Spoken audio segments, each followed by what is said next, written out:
Bienvenue à tous pour ce nouveau volet de Locomotive dans lequel aujourd'hui je reçois Christophe Debien, qui est président de l'OCCE. Alors, l'OCCE, c'est l'Organisation pour le climat et l'économie circulaire qui se trouve à Bruxelles. Alors, Christophe, donc tu es passionné de géographie, mais aussi amoureux de la nature. Tu as produit durant de nombreuses années des émissions de découverte pour la télévision. En 2003, tu crées et diriges une fondation d'utilité publique pour la sauvegarde des paysages. D'avril 2017 à octobre 2019, tu diriges ensuite l'Institut national de l'économie circulaire à Paris.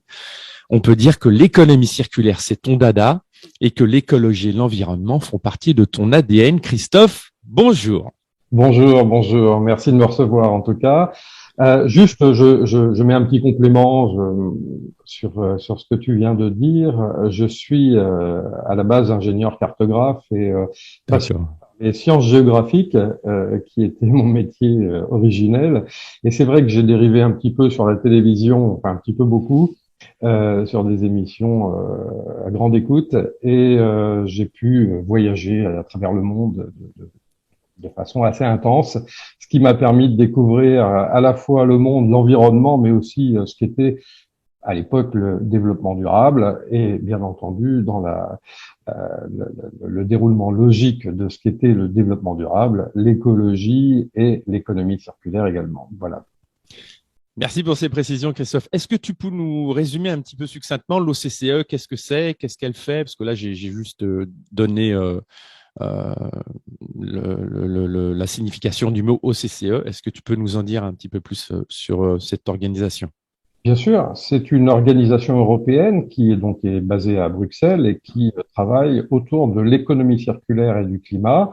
Alors, c'est une organisation qui a trois pans dans ses activités. Le premier, qui est très simple, qui est en fait une activité de think tank, donc qui permet la réflexion autour des sujets d'économie circulaire et de protection du climat, avec un certain nombre d'experts, mais aussi d'adhérents, puisque l'OCCE est une association internationale de droit belge et que nous avons un grand nombre d'adhérents, que ce soit des entreprises privées ou alors des collectivités territoriales ou bien même quelques gouvernements qui travaillent avec nous. Et autour de cette table de réflexion, nous mettons au milieu de la table tous les sujets d'actualité, puisqu'ils sont d'actualité aujourd'hui avec l'économie circulaire et Oui.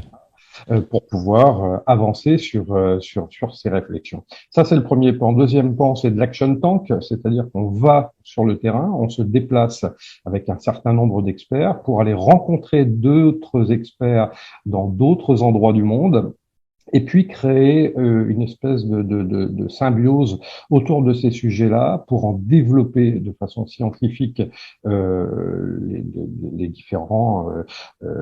différentes comment dire,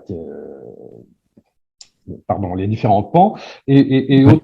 autour de ces sujets d'action, nous travaillons également avec des entreprises innovantes sur place, c'est-à-dire qu'on écoute et on est très attentif d'ailleurs à ce que font les startups d'une manière générale dans le monde entier pour pouvoir comprendre comment on peut trouver des solutions autour de ces sujets d'économie circulaire et de climat avec les startups, donc les nouvelles technologies aujourd'hui. Et puis troisièmement, évidemment, c'est aussi, enfin l'OCCE est aussi un lieu qui nous permet, en dehors de la réflexion et du travail sur le terrain, euh, de poser des bases législatives autour de l'Europe, puisque c'est une organisation européenne, donc on travaille avec le Parlement européen, la Commission européenne bien entendu, et puis les gouvernements, à la fois européens mais aussi extra-européens, puisque la Commission européenne soutient un certain nombre de pays, notamment par exemple le Vietnam, le Maroc, qui ne sont pas dans le cercle européen, mais qui sont soutenus financièrement, entre autres, par l'Europe. Et dans ce cadre-là, justement, nous aidons les startups dont je parlais tout à l'heure et les entreprises innovantes à pouvoir trouver des subventions à la fois européennes, mais aussi des financements qui sont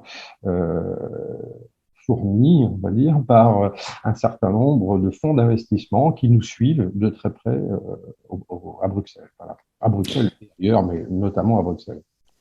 D'accord, très bien. Ben, je te remercie pour ces explications. Moi, j'ai regardé un petit peu le climat. C'est quelque chose dont on s'est finalement intéressé, on va dire, vraiment vers la fin du XXe siècle.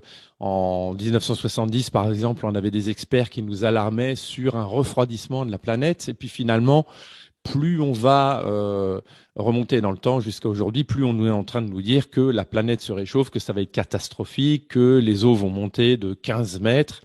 Et puis finalement, on a des experts qui se penchent vraiment sur la question, puis qui nous disent, bah, finalement, la Terre connaît des cycles.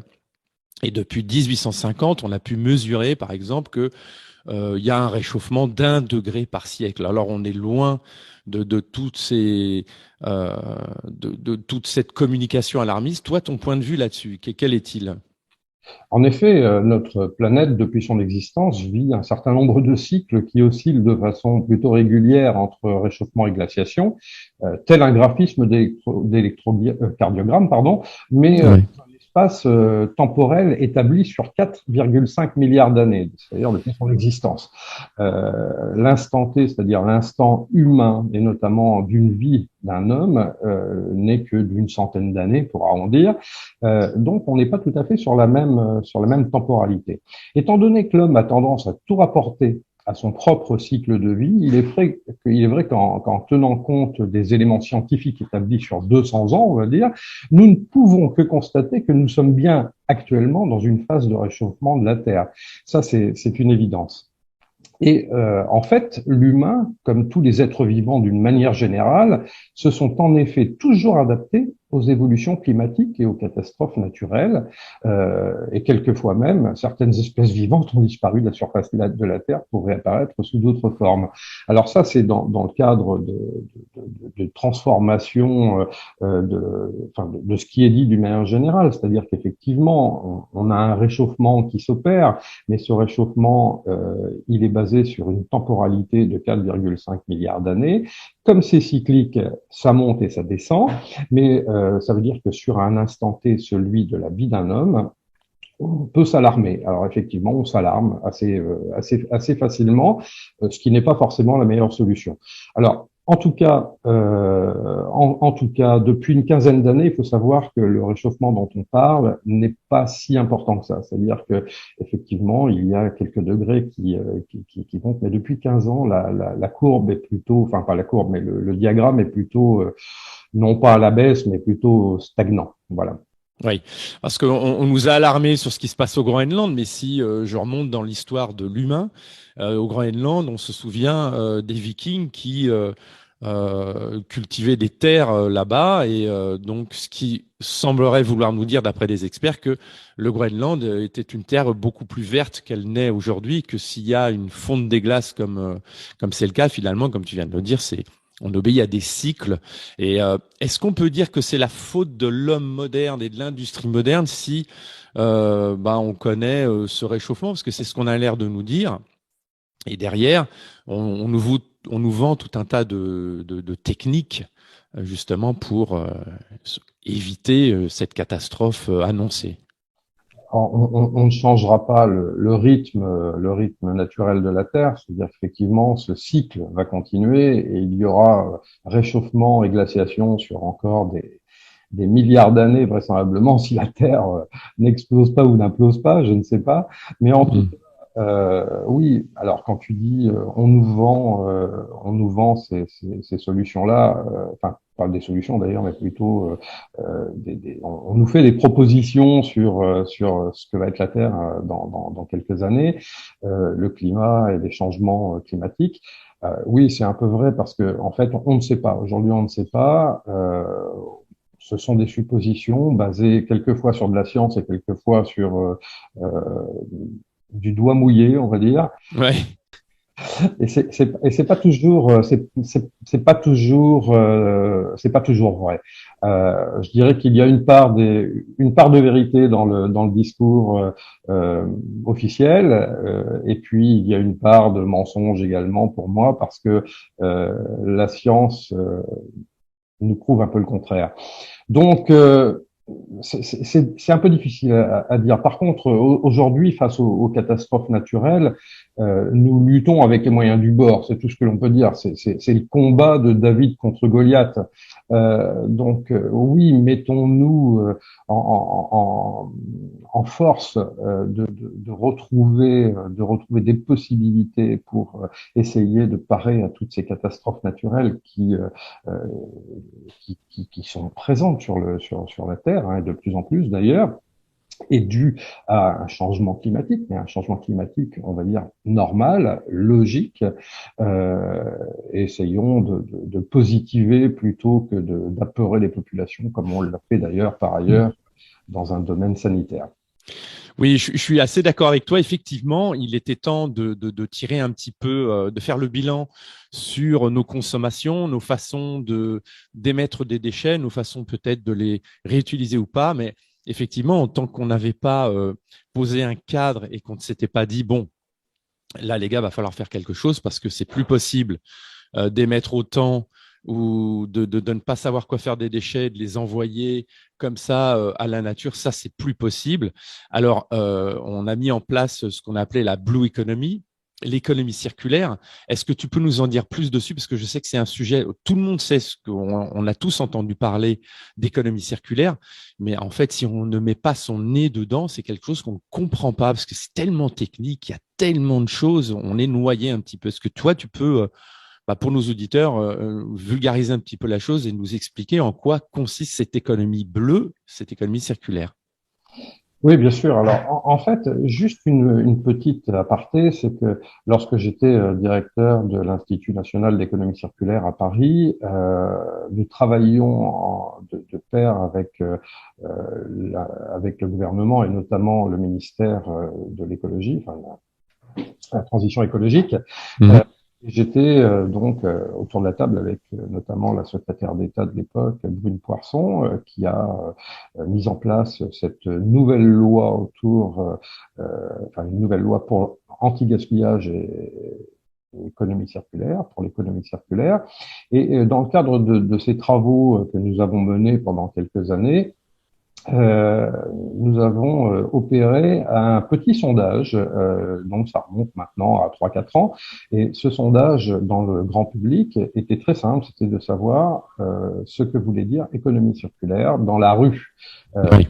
Pour le Kidam. Et c'est vrai que, comme tu le disais tout à l'heure, l'économie circulaire, finalement, ça n'est pas très connu parce que le résultat de ce sondage était très simple.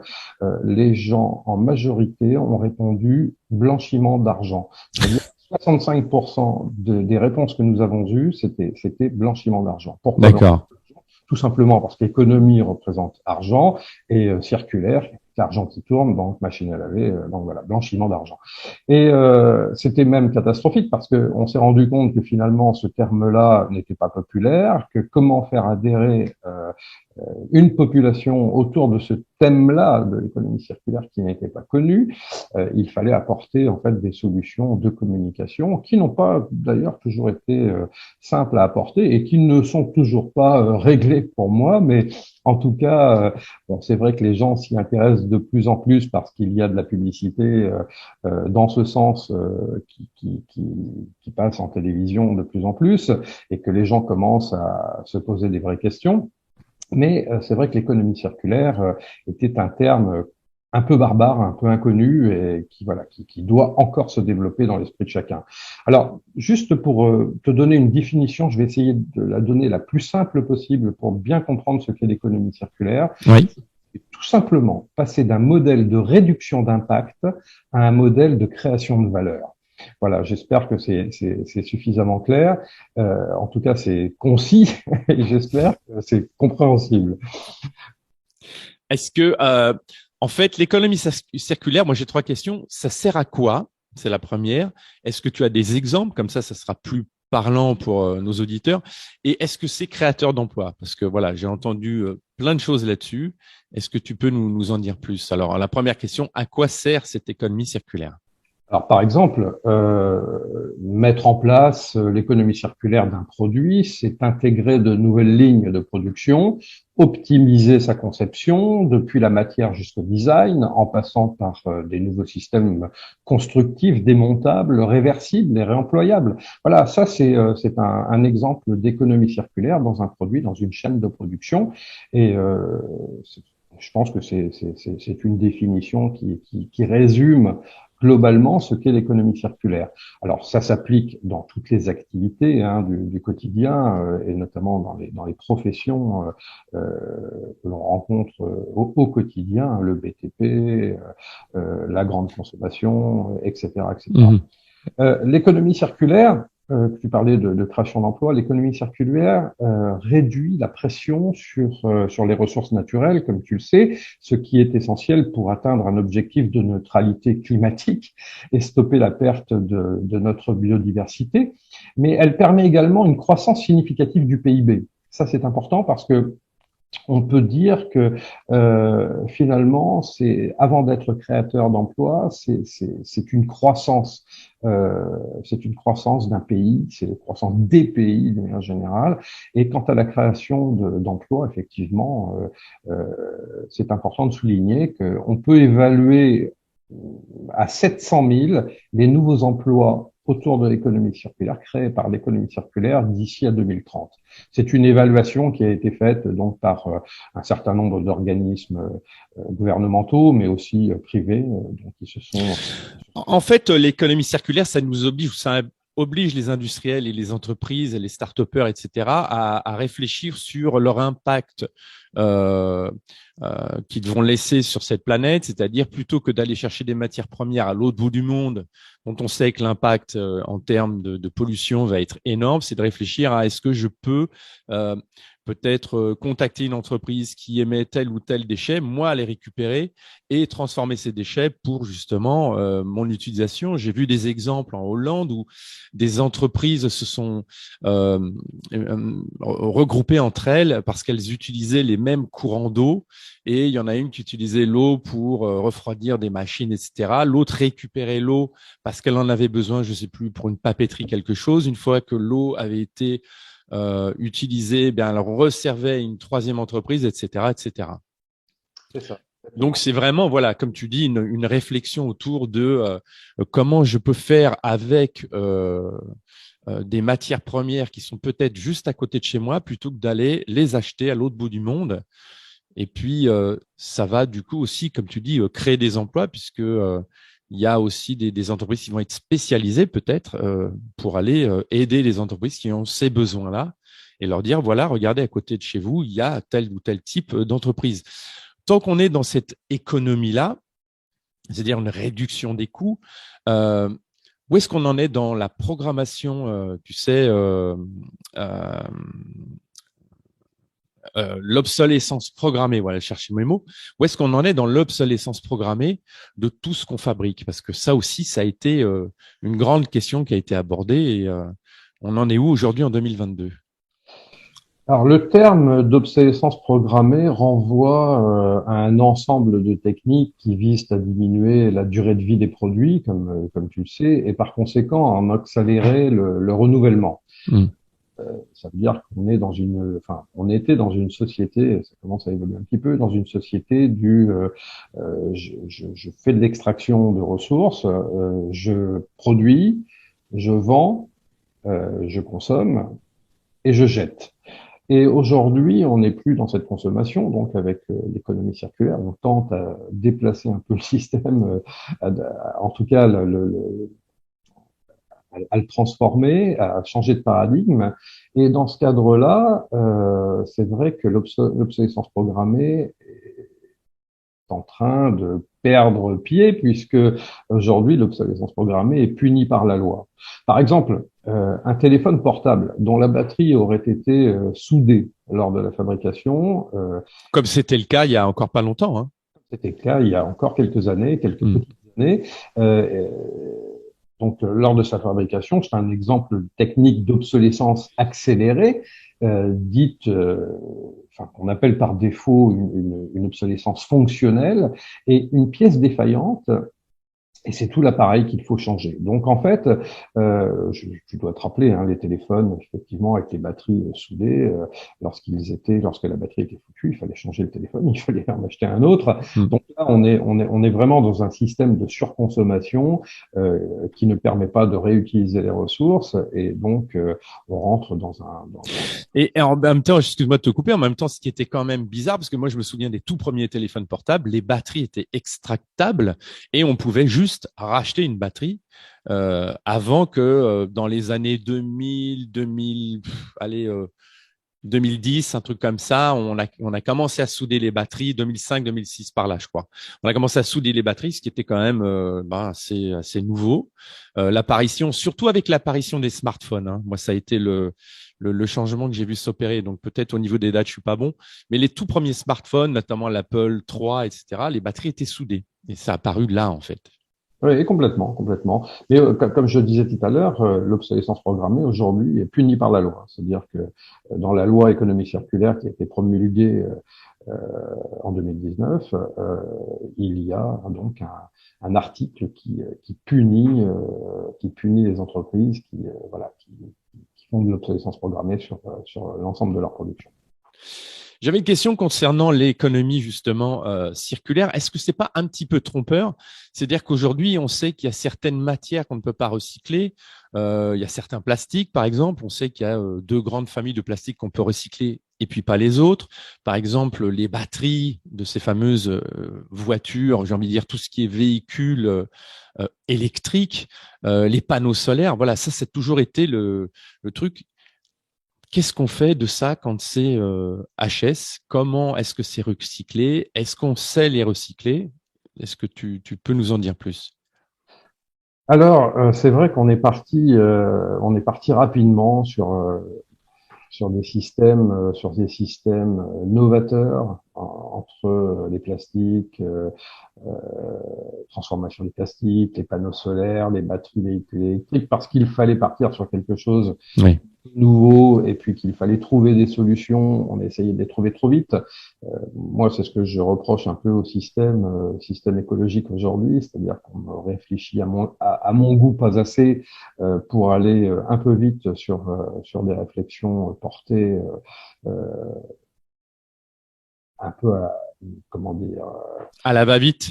vite, oui. Et c'est vrai que notamment pour parler des panneaux solaires, il y a un problème avec ces panneaux solaires. Enfin, il y a eu un problème, ça commence un peu à se régler, mais ça n'est pas recyclable pour la plupart des éléments qu'ils constituent.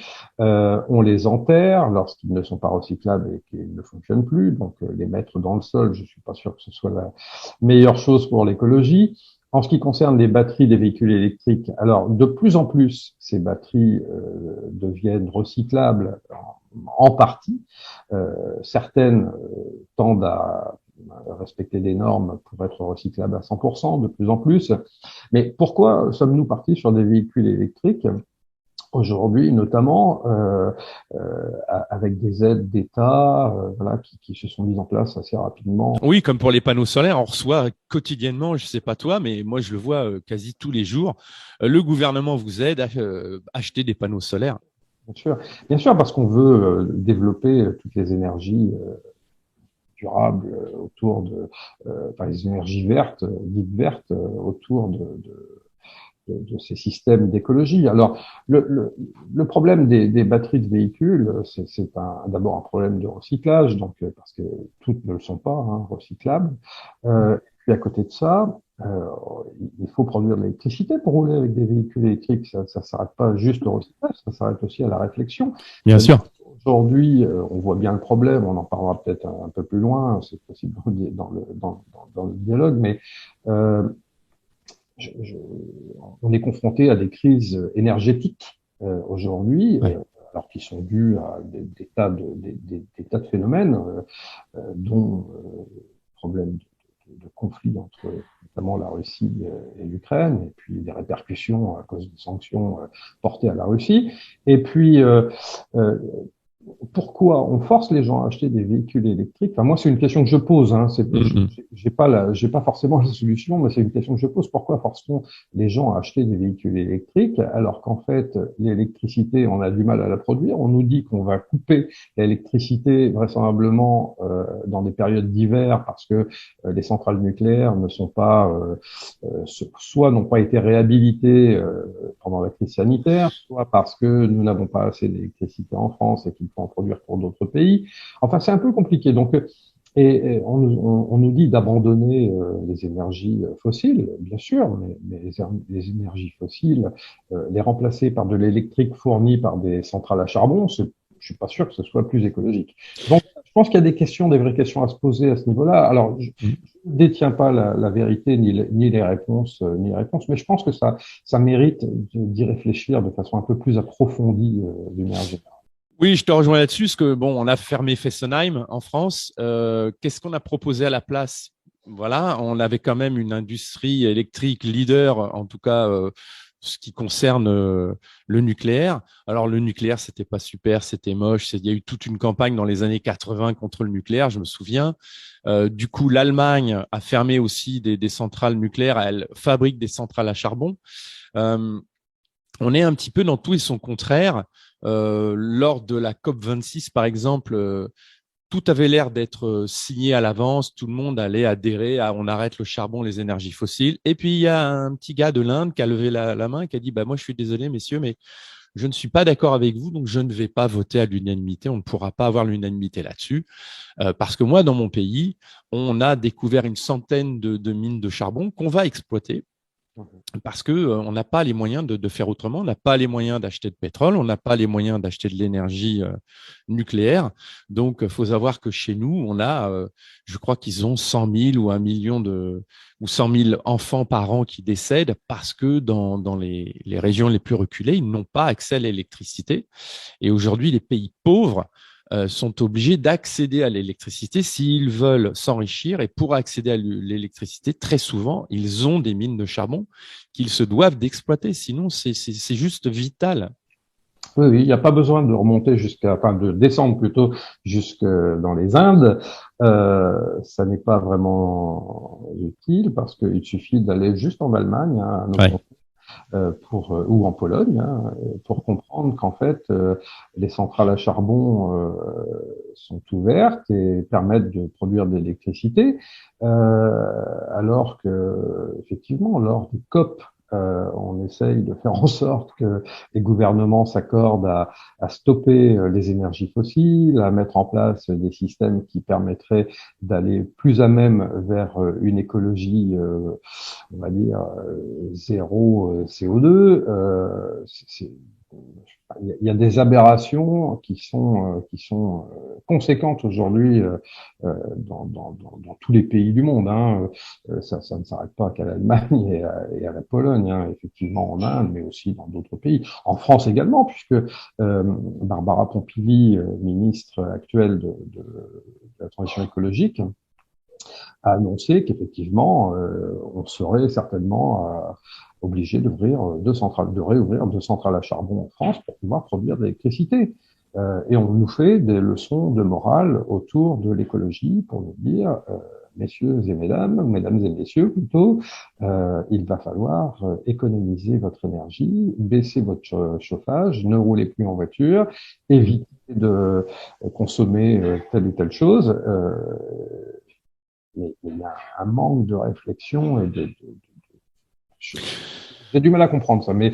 mais voilà, je pense qu'il faut vraiment se mettre autour d'une table, y réunir un certain nombre d'acteurs, euh, y compris dans la population. Alors, je sais que le président actuel a mis en place un système qui permettait de questionner la population autour de ces sujets de l'écologie.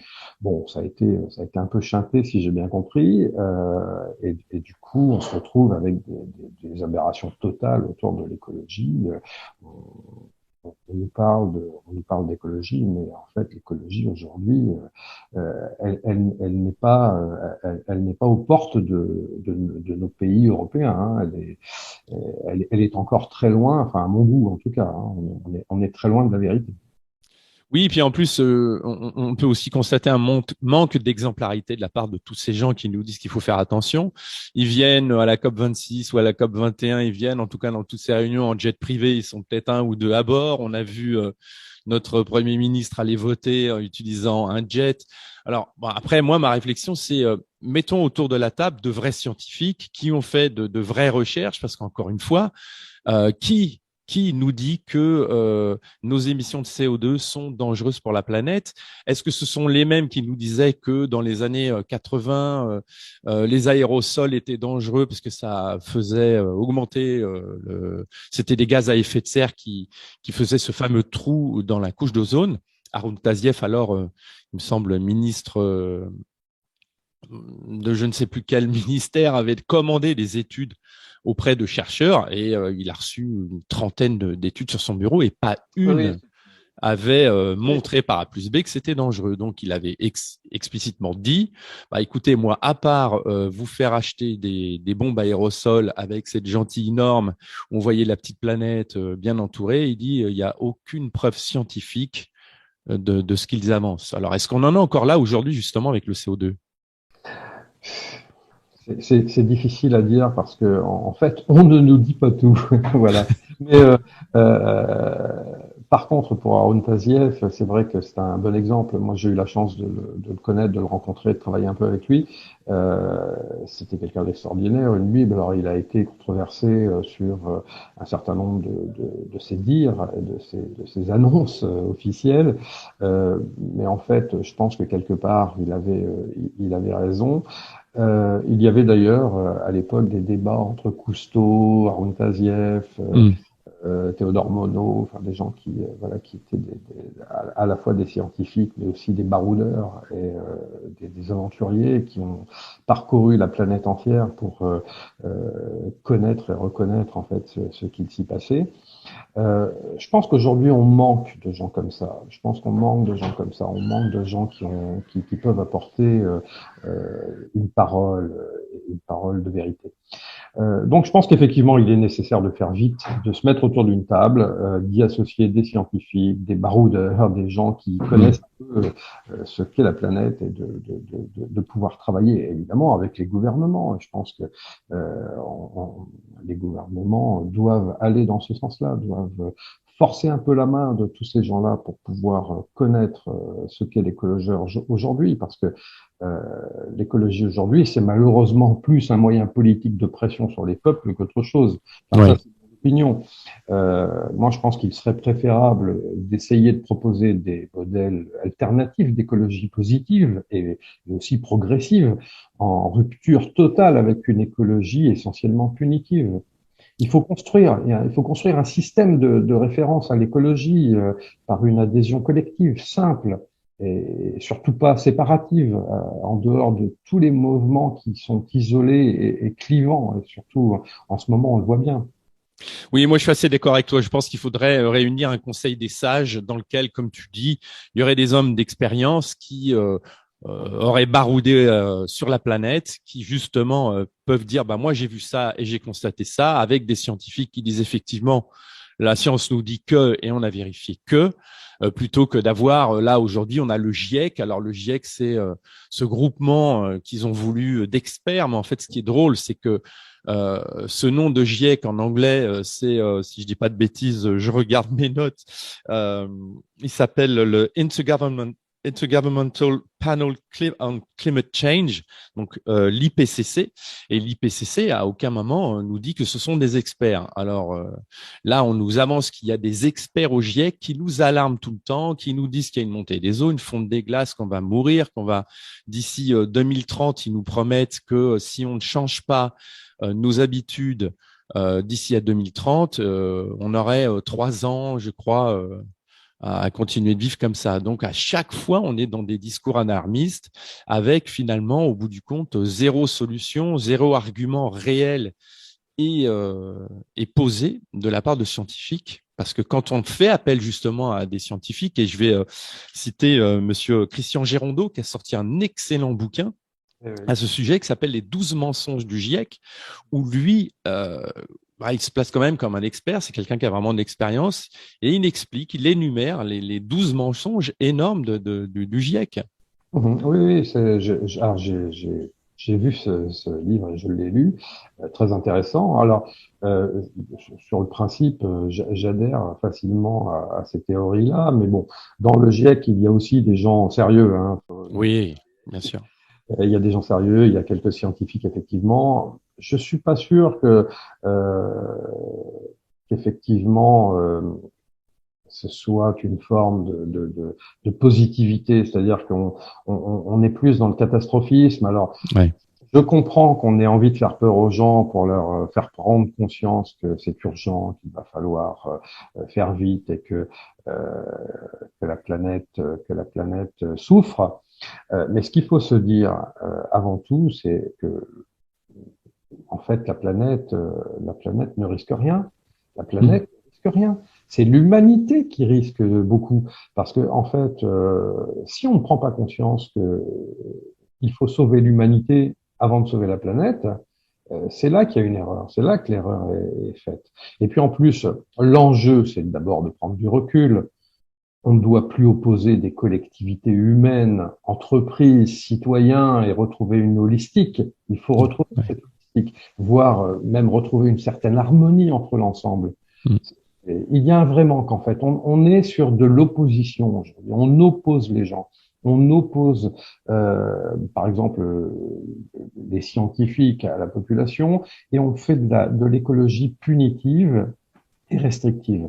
Aujourd'hui, il faut changer ce système-là. Il faut être vraiment sur l'harmonie. L'écologie, pour moi, c'est l'harmonie. C'est trouver une harmonie. Ouais, justement, c'était ma question suivante, c'est qu'est-ce que c'est que l'écologie pour toi aujourd'hui? Alors l'écologie pour moi, c'est ce que, en fait, c'est ce que je t'ai résumé, hein, c'est-à-dire c'est aujourd'hui pour moi un moyen politique hein, de faire pression sur les populations. Je le vois plus comme ça aujourd'hui parce que d'ailleurs on s'en rend compte, notamment avec les élections présidentielles. On voit bien ce qui s'est passé au premier tour. Alors il y a des gens qui adhèrent à l'écologie. On pensait qu'il y en avait énormément, mais en fait, on se rend compte avec notamment les scores qu'a pu faire Monsieur Jadot à moins de 5%. On se rend compte que finalement, l'écologie est mise de côté. Les gens, je pense que les gens en ont marre d'entendre des choses négatives. Il faut apporter des solutions plutôt que de dire c'est catastrophique, c'est de votre faute. Arrêtez de dire Mm. ça. Je pense que il est nécessaire de passer à des choses positives et de retrouver une certaine harmonie entre les hommes et la nature. On manque de cette harmonie. Il y a un vrai manque d'harmonie. Et Oui, déjà, il y a un manque d'harmonie dans l'humanité d'une manière générale entre les hommes déjà. Donc, avant qu'on retrouve une harmonie entre la nature et l'homme, ça risque de prendre du temps. Mais allons vers ça plutôt que oui, remettons l'humain au centre de l'écologie, parce qu'on parle d'écologie, on parle de planète, on parle de technique, de technologie, d'industrie, etc. Mais moi, là-dedans, je ne vois pas l'écologie de l'homme, c'est-à-dire, comme tu disais, prendre soin de l'homme, parce que finalement, nous bassiner à longueur de journée avec des discours autour de la peur, bon, ça fait plus de 2 ans que ça dure. Et on voit bien qu'il y a un dressage qui a été organisé des populations. Et ce qui peut expliquer ce qui se passe là, tu as abordé le premier tour en France. Voilà, on se retrouve comme en 2017. J'ai envie de dire, si on va un petit peu plus loin dans notre histoire, on se retrouve comme en 2002. Hein, le choix Chirac-Le Pen. À chaque fois, on a des choix dans le non-choix. Alors, ça me semble ne plus choquer plus personne du coup, parce que finalement, on s'habitue à nous faire peur et on est dans ce tititaillement permanent, dans ce biais cognitif qui est toujours le même, un fonctionnement à court terme et pour avoir des réactions rapides et non réfléchies au bout du compte. J'ai envie de dire, les objectifs in fine de l'écologie au niveau politique aujourd'hui, quels devraient-ils être? Alors, au niveau politique, je ne comprends pas bien la méthode employée. C'est ce que je disais juste auparavant, hein. Mais ce que je pense, c'est que nous devons absolument sortir de l'absurdité du monde. L'absurdité du monde que d'ailleurs Cicéron appelait la dissonance. Oui, Car les dégâts causés par la dissonance existent à tous les étages, à commencer par la psychologie humaine. L'absurdité ne serait-elle pas l'association des mots absence et surdité? Je pense qu'il faut se poser des vraies questions, en fait, quelque part un peu philosophiques, avant de passer à des solutions à la va-vite. Un peu comme le ressenti général, hein, sans jamais en comprendre les causes d'une manière générale. Hein. Voilà, on est dans cette écologie politique. On est dans la rapidité d'exécution plus que dans la réflexion. oui. Euh, Justement, avec ce qui se passe, on l'a évoqué vite fait avec le conflit entre l'Ukraine et la Russie, finalement, on se rend compte de plus en plus que les guerres aujourd'hui sont des guerres qui sont faites pour de l'énergie. C'est-à-dire que je te fais la guerre pour venir prendre de l'énergie chez toi. Et ça a toujours finalement été que ça, hein, si on résume un petit peu. Est-ce qu'aujourd'hui, on peut vraiment se passer du charbon, du gaz et du pétrole? Alors, ce qui se passe aujourd'hui, c'est un peu compliqué, effectivement, et on le voit bien, surtout au niveau européen, c'est-à-dire que on a suivi, enfin, l'Europe a suivi les USA dans dans les sanctions qui ont été encore une fois appliquées à la Russie, hein, qui déjà en avait un certain nombre. Aujourd'hui, je sais plus combien il y a de sanctions, c'est monstrueux, mais bon, Hmm. c'est pas moi qui vais régler ce problème-là, donc c'est difficile d'en parler. Mais en tout cas, euh, lorsqu'on applique des sanctions à un pays, il ne faut pas s'étonner ensuite que le pays en question, qui est chargé de ressources naturelles et chez qui nous allons nous réfugier pour obtenir ces ressources naturelles, les acheter et les consommer, euh, commence à couper les robinets ou en tout cas à trouver des solutions pour se faire payer différemment et en tout cas apporter un peu de menace autour de la production. Alors oui, on a besoin de ces ressources naturelles aujourd'hui, puisque qui peut me dire aujourd'hui qu'il y a des solutions de remplacement immédiates sur l'ensemble des ressources, notamment pétrole, gaz, charbon.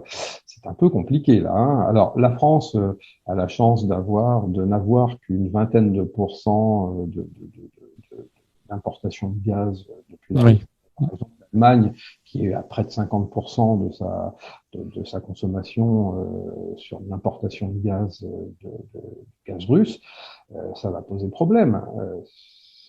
Le charbon, même chose. Le charbon ne vient pas d'Allemagne en majeure partie. Donc tout ça, c'est très compliqué. On a effectivement encore besoin des ressources naturelles. Tout le monde se sert de ressources naturelles. Alors, moi, je suis plutôt pro-nucléaire, hein, c'est-à-dire que moi, je pense que l'énergie nucléaire est une énergie essentielle pour garder une certaine logique dans la consommation. Je parle pas de surconsommation, mais consommation normale d'un pays. Je pense qu'on peut effectivement y associer un certain nombre d'énergies vertes, Oui. notamment, oui, des éoliennes, des panneaux solaires, bon, alors, en essayant d'améliorer un peu les conséquences qu'ils apportent à la planète, hein, parce que bon, on en parlera peut-être un peu plus loin, mais c'est vrai que c'est un peu compliqué de recycler une éolienne ou de recycler des panneaux, on en a parlé au tout début. Oui.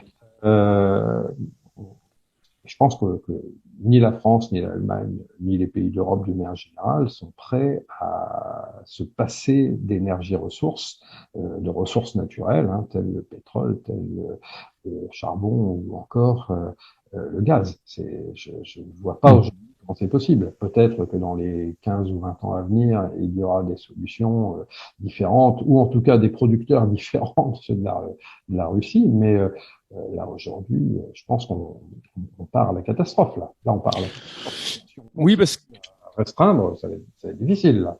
Oui, parce que d'après des études de chercheurs, on en a pour à peu près de ce qu'il y a dans les sols entre 50 et 150 ans, selon que ce soit du charbon ou du pétrole. Les réserves de pétrole, on en a encore pour 50 ans, pétrole et gaz, et le charbon, 150, je crois. On table là-dessus.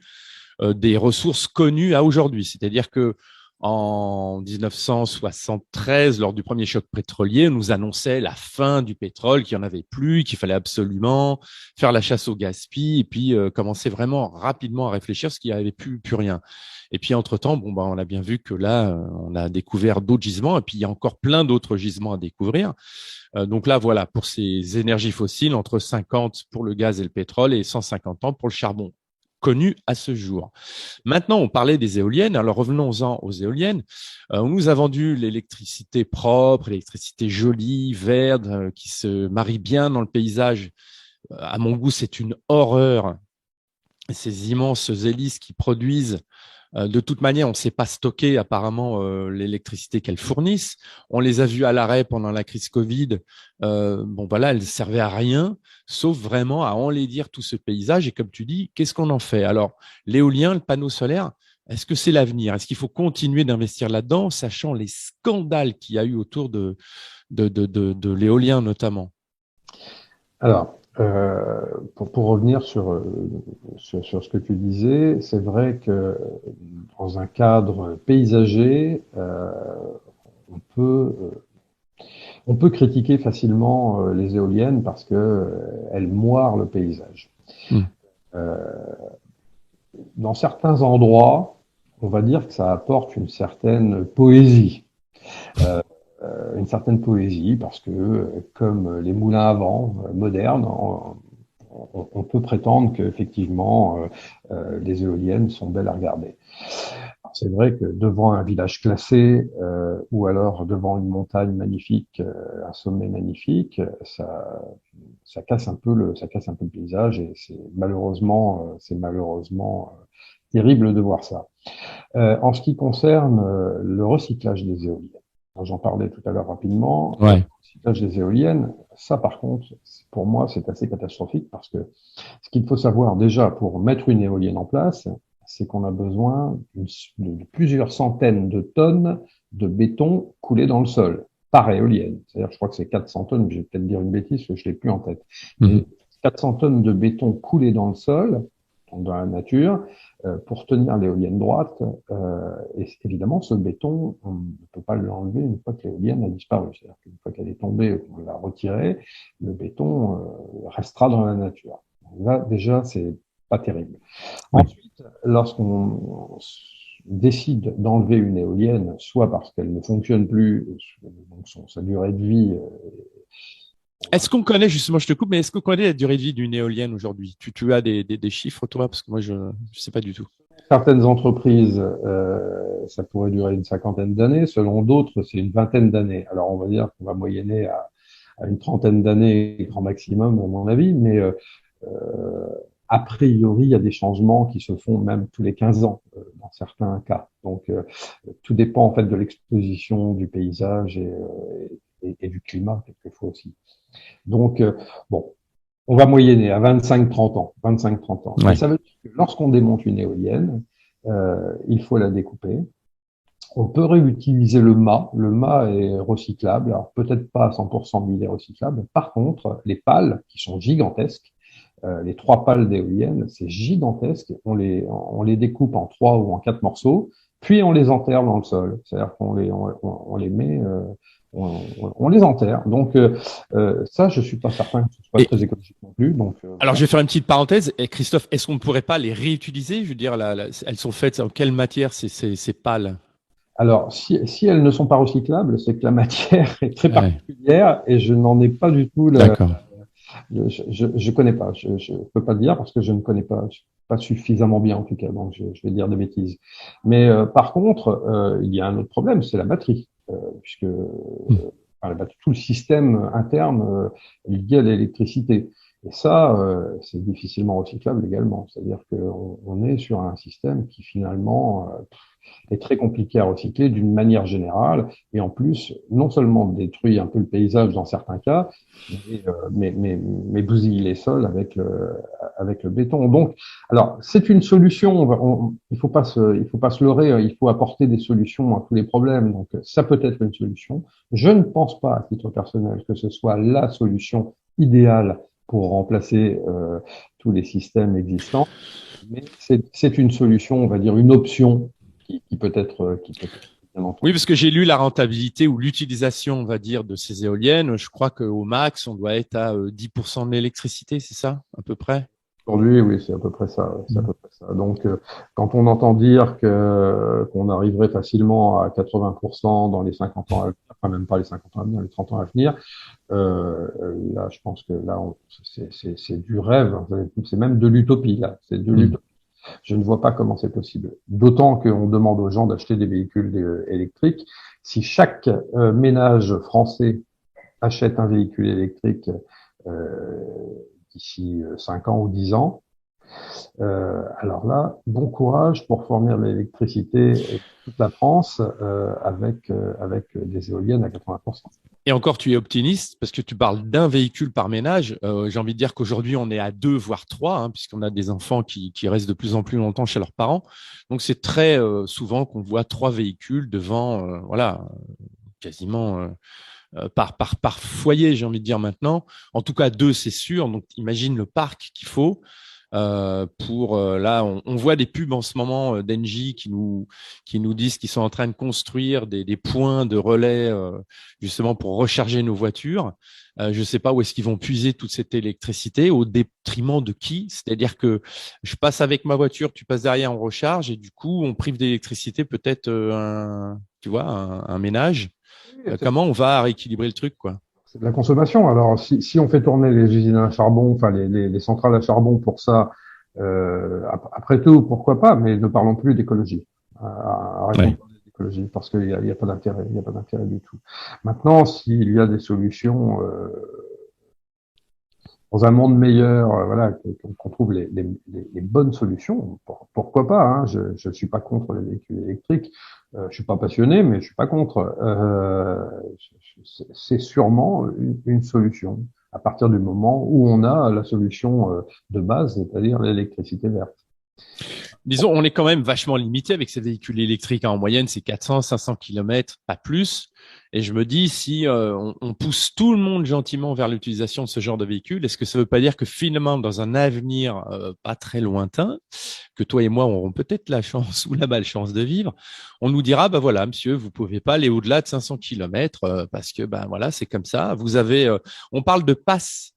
Comme on a parlé des passes sanitaires, alors on passe de passes climatologiques, si je peux coquiner ces deux adjectifs, mais on parle de passes climatologiques qui nous dirait bah, finalement, vous avez eu le droit de faire tant de plein de gasoil ou d'essence chaque année et vous avez le droit de faire tant ou de plein de recharge électrique et au-delà, soit vous êtes bloqué, soit vous payez une surtaxe, etc., etc. Toi, j'entends ça de part et d'autre. Toi, t'as ton avis là-dessus sur ce.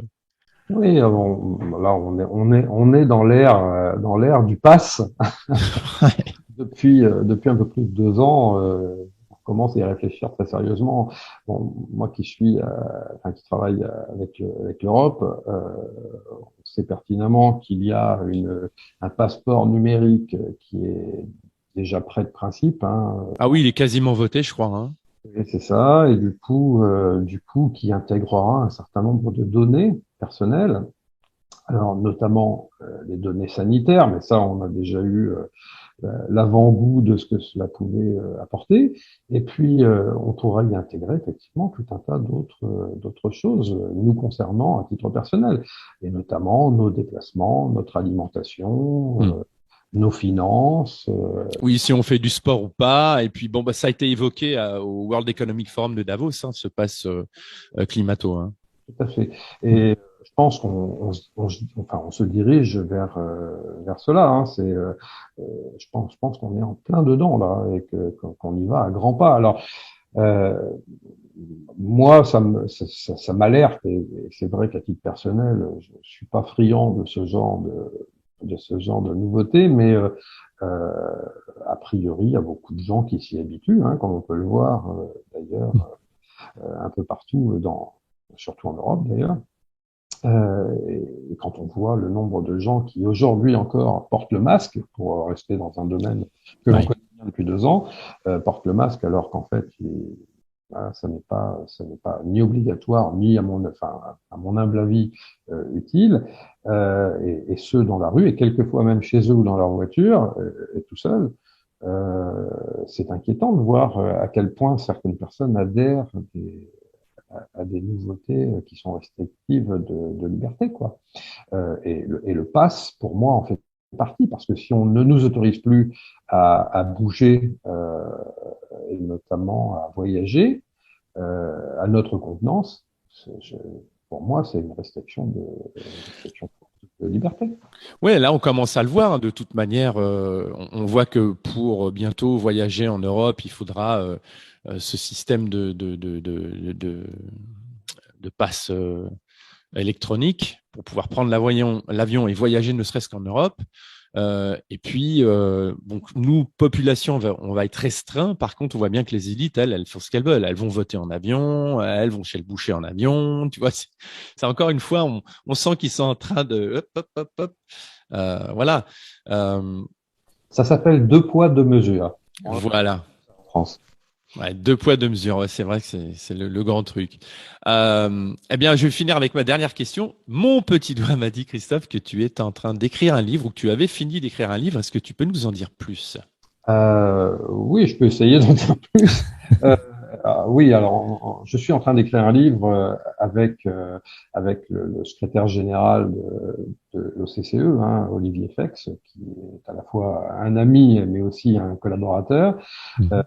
et c'est un livre qui va sortir avec l'appellation OCCE, Organization for Climate and Circular Economy. Et ce bouquin-là, effectivement, relate de ce qu'est l'écologie positive et surtout comment aller vers une harmonie, comme je disais tout à l'heure, une harmonie entre la nature et l'homme. Parce que je pense qu'on se trompe de direction. Je pense que effectivement l'humain s'est un peu trompé dans sa direction et surtout dans sa vision de l'écologie aujourd'hui. Et voilà, je vais essayer de casser quelques codes dans ce livre avec mon ami Olivier. On va essayer de, de casser les codes et quelquefois de mettre des coups de pied dans la fourmilière. Alors ça fera mal à certains, j'imagine, mais quelquefois ça fera du bien à d'autres. Donc voilà, on va essayer de faire quelque chose de sympathique. Normalement, le livre, enfin c'est pas normalement, il sortira aux éditions Gallimard. Il n'est pas prêt, il n'est pas terminé, il n'est pas prêt encore, pas prêt encore, pardon, et il le sera je dirais dans les 3 prochains mois, vraisemblablement. Voilà. T'as une idée de titre déjà? Non, pas du tout. Non. Oui, on a des idées de titres. Je ne veux pas dire pas du tout, c'est une bêtise. Mais non, il y a des idées de titres, mais non, je peux pas les dire là parce que de toute façon, ce sera vraisemblablement modifié à un moment donné. Donc, mais en tout cas, autour de l'écologie positive, quelque chose d'assez simple et compréhensible. Voilà.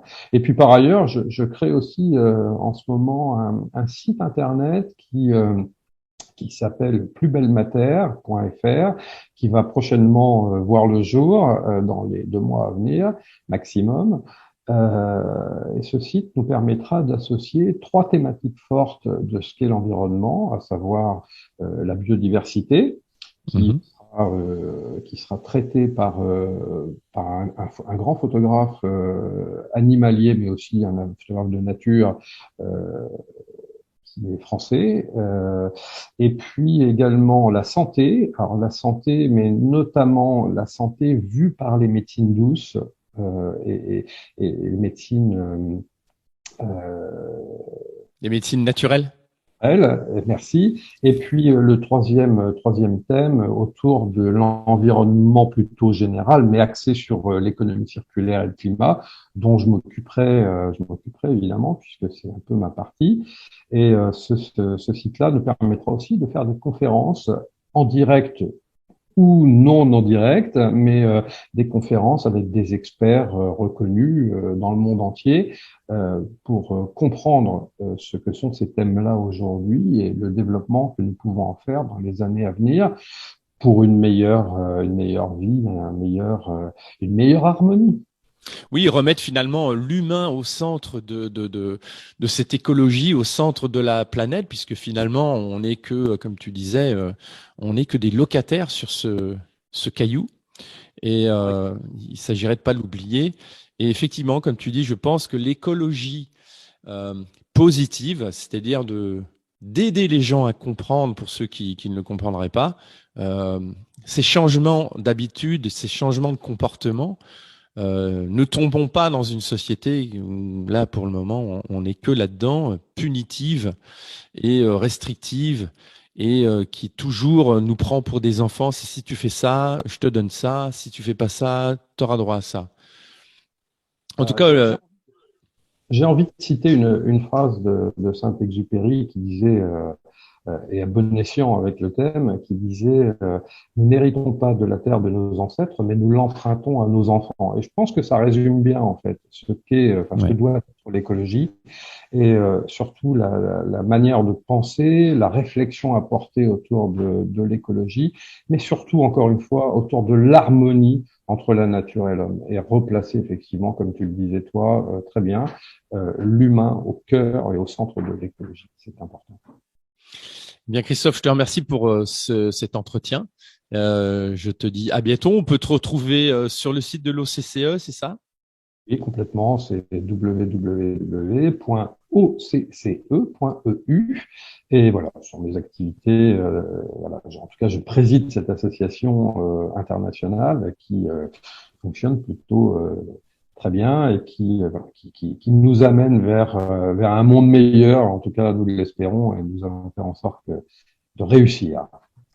Très bien. Bah, merci Christophe. Je te dis à bientôt. À bientôt. Merci infiniment. Merci à toi. Freedom.